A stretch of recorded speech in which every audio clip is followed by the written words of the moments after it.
I know you. You're not a traitor.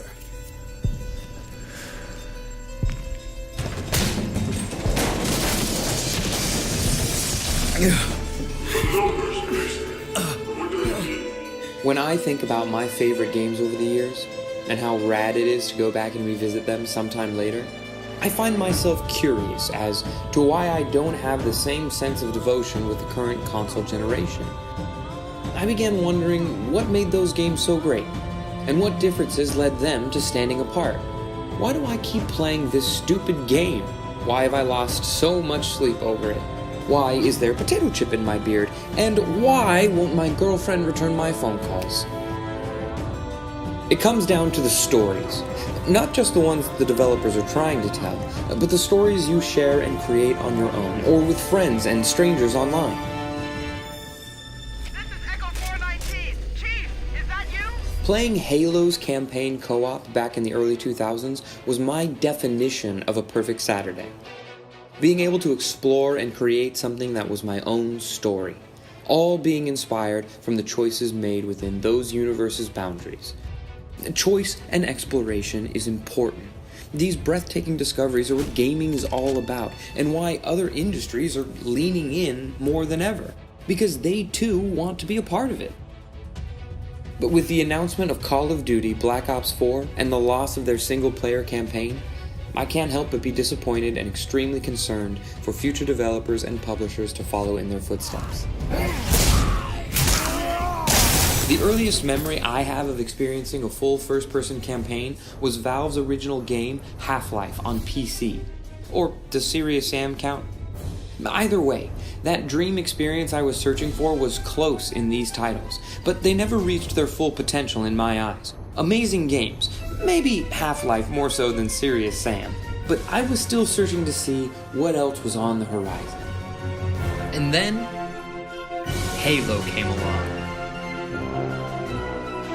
I gave you a double dose of the wake-up stiff. I'm usually only looking for 5 things in a new game: adventure, excitement, accessibility, is it fun, and to be shown something I've never seen before. And when it came to Combat Evolved, it hit all 5, and then some.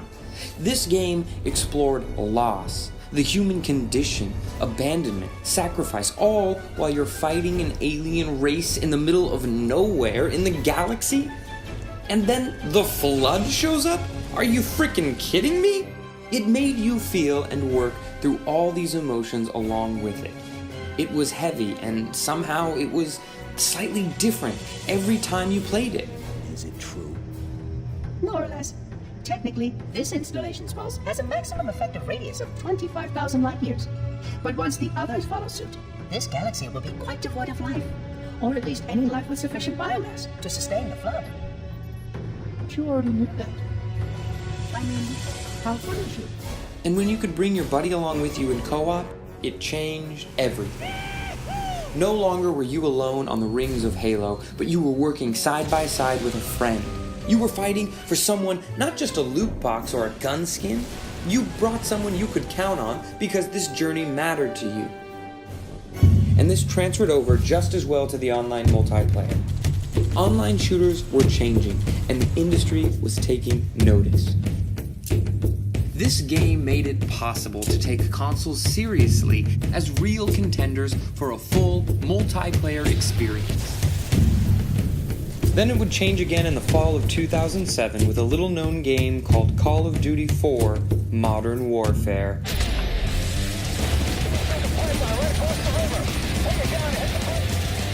The feeling of exploring, having choices, restored. Those echoes of Halo and self-discovery regained. I mean, the first time that bomb went off at the end of the Shock and Awe mission, I couldn't believe it. I couldn't believe what I had just been through and how easily it had been all taken away. The confusion, the anger, it triggered real emotions out of me. They had tapped into something we had a real connection with, and it made us think about our own mortality and the mortality of others.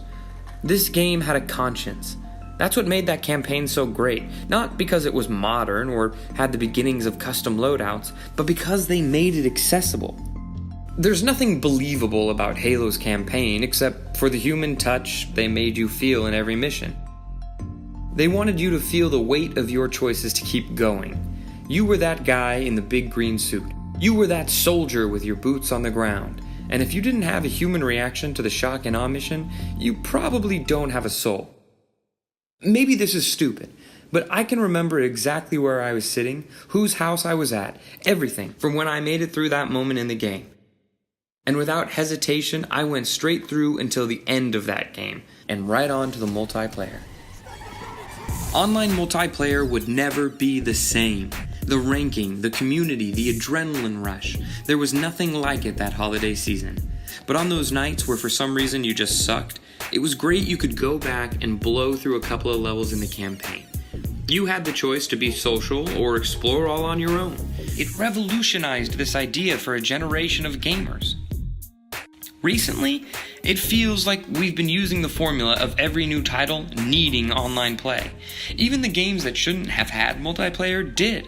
Everything has had it, until recently, with this battle royale explosion. The snake is coming back around on itself. Games like Fortnite and PUBG have totally changed the face of gaming, in a way that feels very open and inviting. And it feels like Black Ops 4 wants to be a part of that, but it's unsure if they want to do it for the right reasons.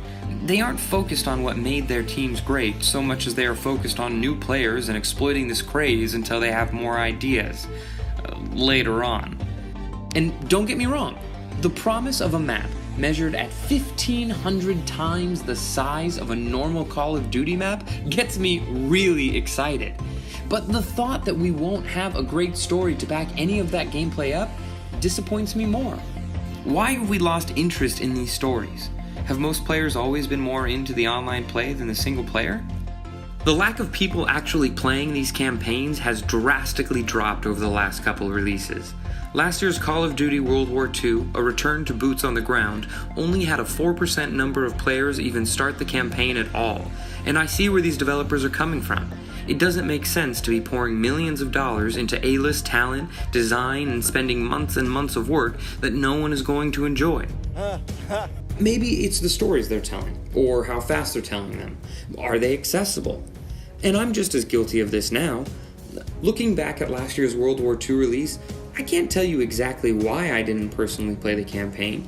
I just know I switched it off within the middle of the first mission, D-Day.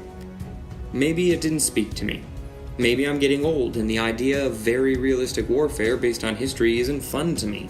Or maybe it's because I couldn't help but get the original Medal of Honor level out of my mind from 2002. How was it that a 16-year-old game's level design was more engaging than this 2017 AAA title? They didn't do anything wrong, but I think somewhere they forgot that they were making a game, and games are supposed to be fun. You're a long way from Texas for him, boy. Beautiful cinematics are a great addition to the tools of game developers and their stories, and some of these images for consoles are absolutely stunning, if you're lucky enough to be running an Xbox One X or PS4 Pro. And hey, they can make them as pretty as they want, but if there's no discovery for the player, and the story only plays out for them, then they're stuck being in the audience, not going through it themselves. This was my first buyback into the series since Black Ops 2, and there was fun to be had. But it left me feeling cheated. No longer would the Covenant be on my footsteps, or the Flood hiding in vents, or Mason being questioned for the numbers. The numbers, Mason. What do they mean? I don't know anything about any numbers. All that would be stripped away for an extra Russell Crowe Zombies map. Seriously? Swords and gladiators? What is time? The fact that Activision has been able to consistently keep pumping out a new Call of Duty title every year for over the last decade is nothing short of a triumph. Working with Treyarch, Infinity Ward, Sledgehammer Games, and others along the way, really, I can't even imagine the fire those 10 years must have felt like to some. But they were built off the promise of an experience, one that I'd say we've been chasing ever since we all first played Black Ops 1. And why even call this game Black Ops 4 in the first place? Especially if it has no story and in no way is part of the arc. Just for name recognition? Just for sales? At the end of the day, they're a business, and more power to them. But we saw what happened to EA this year with Battlefront 2. They made a big move and it backfired. They were exposed for their greed and distrust of the fans. I hope that isn't the case here. That game might have had a great single-player experience, but I'll never know. I didn't play it. All the fake marketing, the loot boxes, all the controversy, by the time it was all said and done, there was nothing fun left to be had. The game just sits there on my shelf. Sits there. Wait, is this Sister Act? And from the looks of it, Black Ops 4 is going to be riddled with these loot, junk, crate, sack, bag, pieces of shit. Only time will tell how much they will actually affect gameplay, or if they're mostly going to be cosmetic based. They've hinted on story-like missions with the specialist team and inside the zombie modes. Sounds a little more like a Rainbow Six Siege style of a narrative. And don't get us started with the new specialist hero class they've added. New things are coming out every day, so there's no need to try and stay relevant with this news. We'll receive more news at E3, but Overwatch Paladin vibes for days. After 2017, it's pretty clear that single-player games are fine, and they're not going anywhere. The sales from God of War alone speak more for that than anything else, and that was only on PlayStation. I think Call of Duty's problem is its clear lack of an accessible story arc. At the end of the day, other than the top rank, there's nothing to fight for anymore. Some of the games connect or nod to each other, and the Black Ops series has been one of the more beloved storylines because of this close swing, but nothing overall stands as memorable lore. They want the ease of being vague with the need for devotion to their characters because they look cool.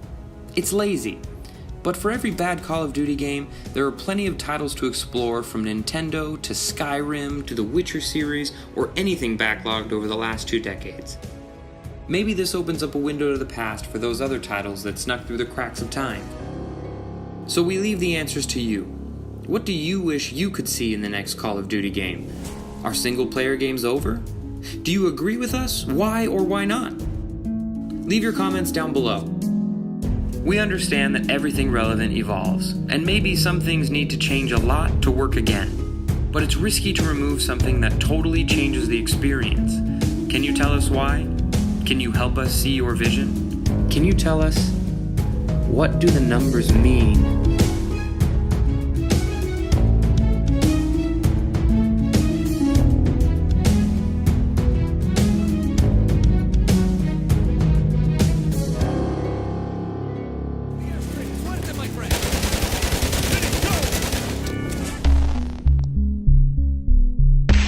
It is a bad thing. I love single player games. Well, and the thing is, I don't think they're dead. I think they're becoming a little less relevant. They're harder to, I think, capitalize off of now.